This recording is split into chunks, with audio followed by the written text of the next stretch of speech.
Welcome back to Play and Trade Guitars. I'm John, that's Zach behind the camera, and this is Play and Trade Guitars, where we play it and trade it.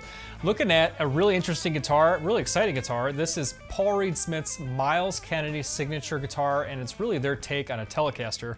They can't call it a Telecaster, but I can say Telecaster, and we'll compare it to a Tele. We'll talk specs on the bench when we pull it apart, and then of course we're gonna plug this in and play it.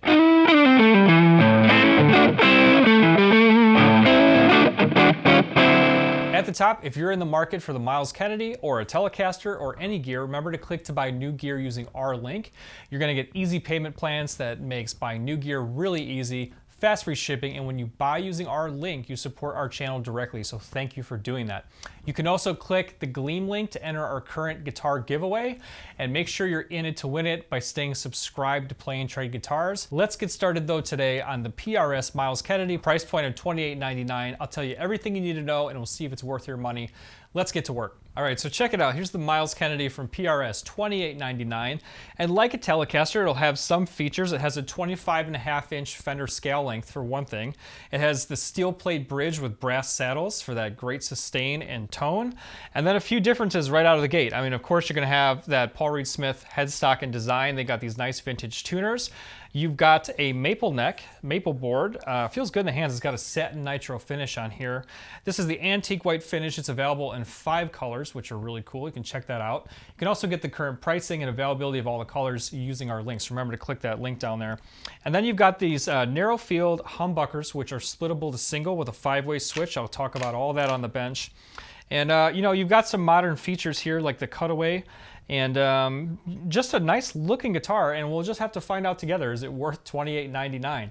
Of course, PRS really kind of upended the guitar world with their Silver Sky collaboration with John Mayer, their take on a Stratocaster.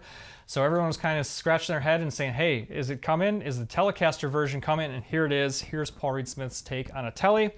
Let's head over to the bench so we can get a deep dive and see what's going on under the hood before we plug it in. It's nice and light too. It's actually a swamp ash body. So yeah, let's head to the bench. So starting up at the top, we've got the PRS headstock. We call this the Geometric Owl, this signature Myles Kennedy Geometric Owl, gold Paul Reed Smith signature. I like this kind of veneered wood look across the top of the maple headstock. Got these vintage style tuners, which look nice. I always like that they have the handwritten serial. And then, like I said before, it's a satin finish on the neck. It's a scarf joint construction here, maple neck with a maple board. 22 frets on this guitar. You can see simple black dots, but you do get these nice black bird inlays, which looks real nice against that light piece of maple here. It pops nicely. And I'll tell you, in general, with Paul Reed Smith, my experience is that all of the woods, all the components, everything from the tuners to the steel bridge to the brass saddles, everything just oozes of quality. And I really commend them for putting quality components in the guitars, quality woods, quality components. And they really thought out and spent months developing these Myles Kennedy narrow field pickups.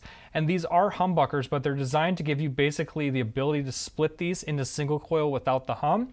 And also with this 5-way switch, you have 5 configurations. So in position 1, you're gonna have a bridge humbucker.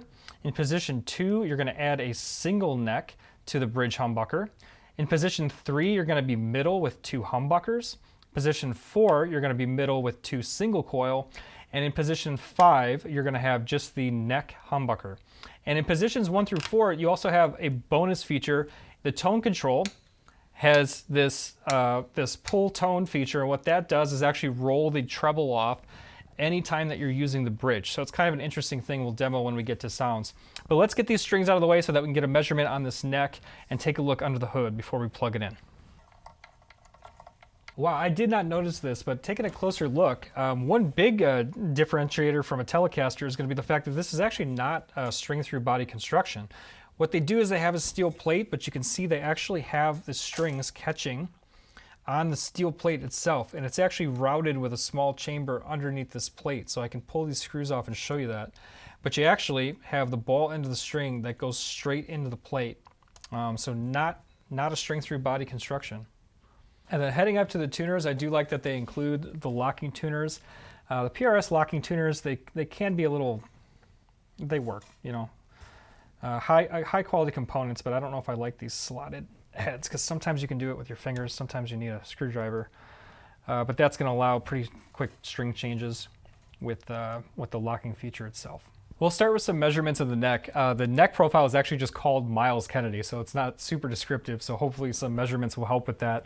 Nice touch here, you do have a bone nut and get a clearer look at that geometric owl too, which I actually think the owl is really cool on there.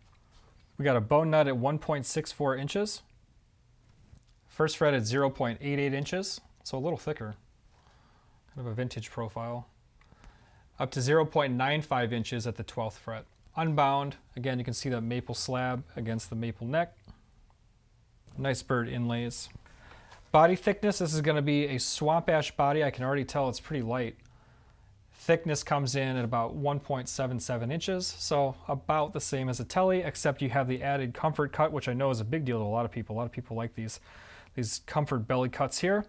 And then you also have, you have a flat topped guitar, but you have these nice kind of beveled edges which feel really smooth. And this contoured cutaway here. Distinctly, I mean, super PRS right there. So this lends to a sleek look, but you can actually see that the bridge humbucker sits kind of down in a recessed pocket, so the screw heads themselves are kind of down there. Not incorporated into the bridge like a traditional Telecaster in any way.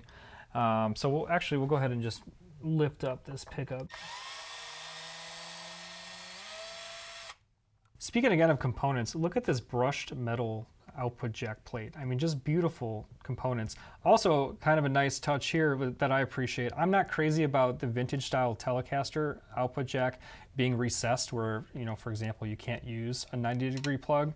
You'd have to use a straight plug. On this one, it's this nice brush plate and you got the output jack on the outer edge so you can use whatever cable style you want on this. Let's flip up this pick guard and see what's going on under the hood. Lots of wires coming off the back of here. You can see it's this is the PRS NF MK for near field Myles Kennedy bass humbucker here. And then lifting up the bridge humbucker, this is the near field treble humbucker. And you can see it's kind of old school. It's just kind of drilled and screwed straight into the body. Height adjustable using the spring tension here. We'll flip on the multimeter to get a reading on these pickups. 6.3 in bridge, 5.2 in neck, and then middle position, if you go to position 3, it's 2.8, and that's going to be 2 humbuckers. Position 4, it's going to read 1.4, and that's actually 2 single coils. I will say again, it looks sleek to have these screws recessed, but you don't have much space to work with. So, you know, I end up using an extension to adjust it, and if I, you know, like one of my go-to screwdrivers is this stubby guy, it's too fat and you don't have enough room necessarily to work. So, you know, I wish they'd give you a little bit more room. It does look nice, so I guess that's the trade-off.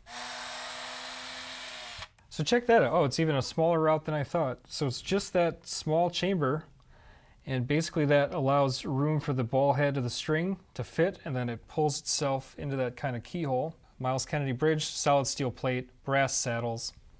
And you can see the ground wire hiding right there underneath the steel plate. And just this one little route to accommodate the ball end of those strings without a traditional Telecaster string through design. So we do have a bit of a contoured heel, which looks pretty comfortable here. Myles Kennedy's signature back plate, again, some kind of, I think that's metal, it's a nice plate. 4-screw pattern. Let's go ahead and take this neck off.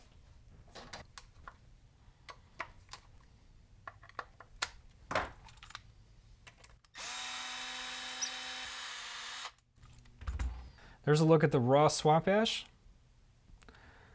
and there's the fairly unexciting back of the maple neck. Inspection mark on there. Also, just worth noting, we have a 10-inch radius, so pretty modern radius. That is the tightest neck pocket that I've ever felt. Jeez.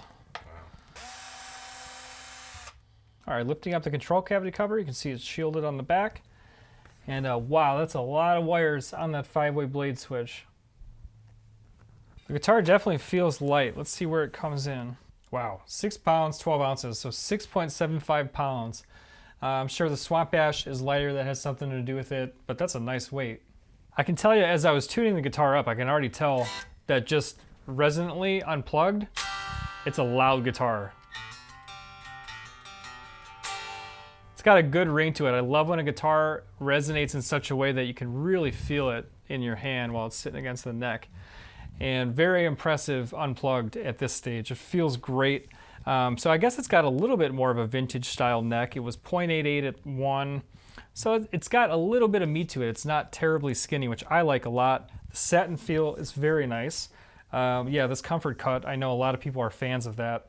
And it's a little bit, there's a slight contour, actually I didn't catch before, like a Strat style, like slight contour on the body itself where your arm wants to sit. I actually like on a traditional Telecaster how your arm kind of just sits right there on the ridge. This is a little bit more contoured, and to many people I'm sure you'll think it's more comfortable as well. So nice design, super lightweight. Yeah, I'm excited to plug this one in. Remember, if you're in the market for this guitar or any gear, click to buy new gear using our link.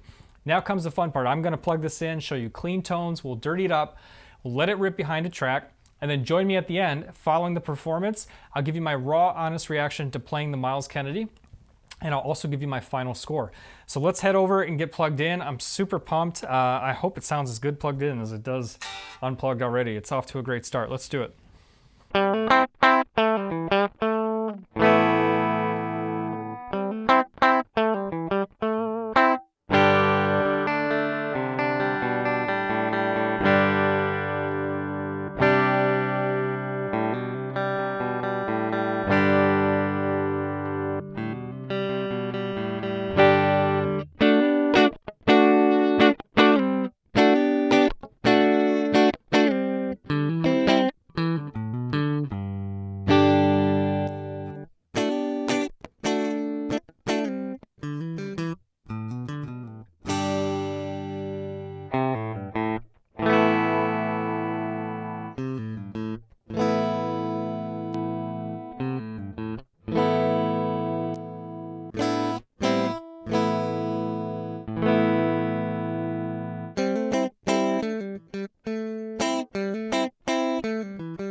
right, I'll tell you what. This is a really good guitar. I don't think it wants a twang. I think it straight wants to rock. It's got these ballsy humbuckers that sound great. The splittable sounds are really usable too. For me, I think it's all about this humbucker though. And you know, just like I went through with the Silver Sky, I kind of want to put out of my head the comparison to a Telecaster. I know it's easy to do because there's an obvious comparison to make, but this guitar holds its own with its own sound. And I'll tell you something, it's super comfortable to play. It's so lightweight. It has a nice satin finish on the neck. This neck is, to me, like the perfect thickness. It feels perfect in the hands. It's just a ballsy guitar with a lot to say, and it's voiced incredibly well. Paul Reed Smith took months upon months to get these humbuckers voiced correctly. And between these Myles Kennedy humbuckers and this Myles Kennedy neck profile, I can see why he says he doesn't really touch much of his vintage Tele collection anymore. He plays this guitar in their place. And I get that. It's really a good playing experience. You stuck with me to the end, so I'm going to give you my final score. I based that final score on 3 main categories: overall playability, overall sound, and let's face it, overall value, because for $2,899, it better feel like gold, right? Well, let's start with playability. The highest thing I can say about playability is just how the guitar doesn't get in my way. It has a great satin feel on the neck, great shaped neck, as I said. But what this guitar does is it wants to speak, it wants to sing, and it wants to do it with this big, present voice. That's really inspiring, actually, when you play it. So moving on to sound, I think that these humbuckers, they nailed them. For this, again, I think you put out of your head what you want in a Telecaster, go play a Telecaster to do that. This has resemblances, it has similarities, however, it has its own thing going, and I think that's primarily coming from a sound standpoint from the humbuckers, which I think they did an incredible job on. And then overall value. At $28.99, you have a gig bag, you don't have a hard shell case. It's an expensive guitar, no doubt. So I guess if I was to give a score across all 3 categories, overall playability, I love the way the guitar plays. I know a lot of people, I don't care about this as much, but these comfort cuts, a lot of people will like.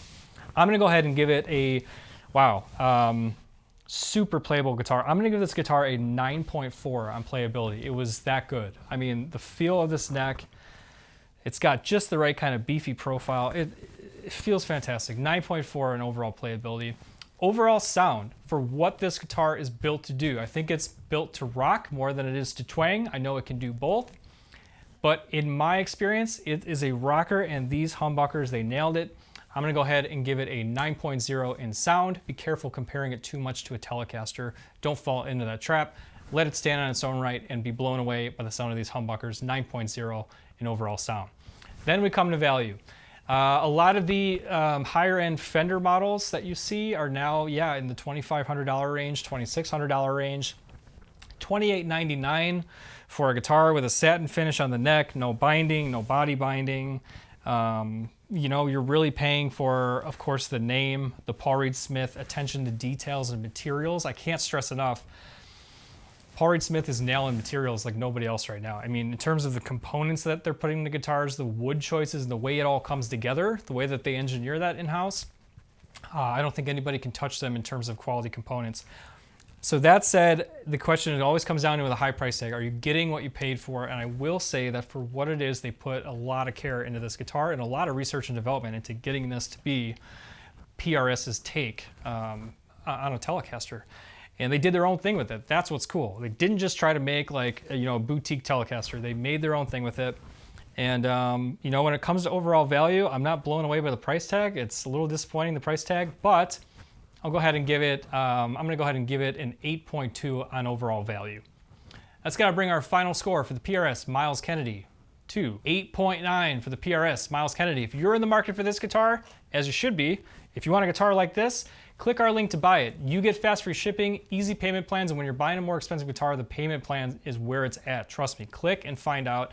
It makes it super easy to buy new gear using that payment plan, no interest, and it's a really sweet deal. On the flip side, you're helping us, because when you click to buy gear using our link, you really do support our channel, and it helps us make these demos and content in the future. So thanks for hanging out with us on Play and Trade Guitars. Drop a comment, let me know what you think of this guitar. Would you buy it? What else are you comparing it to? And I'd love to know your thoughts. Make sure you subscribe, hit our Gleam entry link for our current guitar giveaway, and check out our factory tours. We have a whole bunch of content here. Make sure you subscribe so you don't miss anything. We'll see you guys in the next Play and Trade Guitars video. I'm John. That's Zach behind the camera. We'll see you in the next video. Take care.